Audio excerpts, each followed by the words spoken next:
Welcome. I'm so excited to embark upon this adventure of creating, developing, or further developing your learning and teaching philosophy with you. After this mini vodcast, you should be able to describe the basic components of a mature teaching and learning philosophy. And you'll be able to relate what happens when these components are not in alignment with one another. You're going to feel prepared to embark upon this adventure of developing or further developing each component in your own philosophy. And we're going to do that beginning with your values and beliefs. There are a lot of ways that we could visualize a teaching philosophy. We're going to begin with this very simple pyramid or tower depiction. One of the things you might notice right off the bat when you look at this depiction is that the values are a foundational block in this pyramid. Values describe your own beliefs, that which you think is fundamental to being an educator. It is your ultimate why. It's what gets you up in the morning. It's what allows you to keep going at night. The values serve as this foundational block in our pyramid, and they beget the student learning outcomes.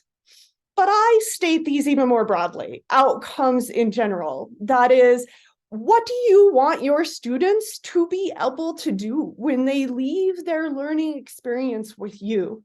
But I say that is firmly knit together with what do you want to be able to do as an educator?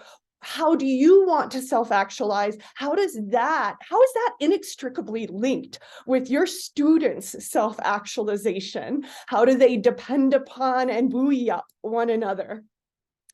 This begets your pedagogy. That is your how. Your pedagogy is your how. In your statement about pedagogy, it explains the way that you facilitate your students in practicing their skill sets that will get them to the outcomes. Pedagogy encompasses some buzzwords that we're going to think a lot about, like problem-based learning and place-based education. Others of these modalities help us in developing ways that we can facilitate students' affective, cognitive, and metacognitive growth in a nuanced process by which students internalize content, make it their own, and make it readily accessible for their use in their future lives. This begets our assessment. How do we know if our students have achieved the outcomes? How do we know if we have? And with time, as you engage in assessment, you may gather a lot of data. You may, for example, at the beginning of the class, measure students' curiosity, and then at the end, measure it again. And maybe a fundamental value for you is improving student curiosity. And then you can measure whether the curriculum that they experienced in your pedagogy was successful in improving student curiosity. So over time and years of effort, we end up with data from our student learning assessment. And this could be in the form of what we call SODL, which is research that we do within our own classrooms, stands for the Scholarship of Teaching and Learning. And sometimes we even expand beyond that to study many students across many classrooms, across perhaps even many nations, to find out something maybe a little bit broader and generalizable about student learning. As we gather these data, we can return to our pedagogy and change based upon what we're finding about whether students are achieving outcomes or not. These data may, with time, even affect lower parts of your pyramid, your outcomes, and even after time, they may become so fundamental that they shift your values. Let me say what that might look like. For example, maybe over 25 years of being an educator, you've gathered data from your alumni, and you found out that the outcomes that they've realized based upon their experiences with you as an educator have included, but have potentially gone far beyond what was anticipated. This may shake your rafters, shake your roots to the core, and change potentially even the values. In this depiction, what you may not have noticed is the exact alignment that makes this pyramid possible. That is to say, what happens if this disaligns, if there's not an alignment between your values and your outcomes and your pedagogy. That is to say, your values potentially are developing student curiosity, facilitating them finding their own curious inclinations.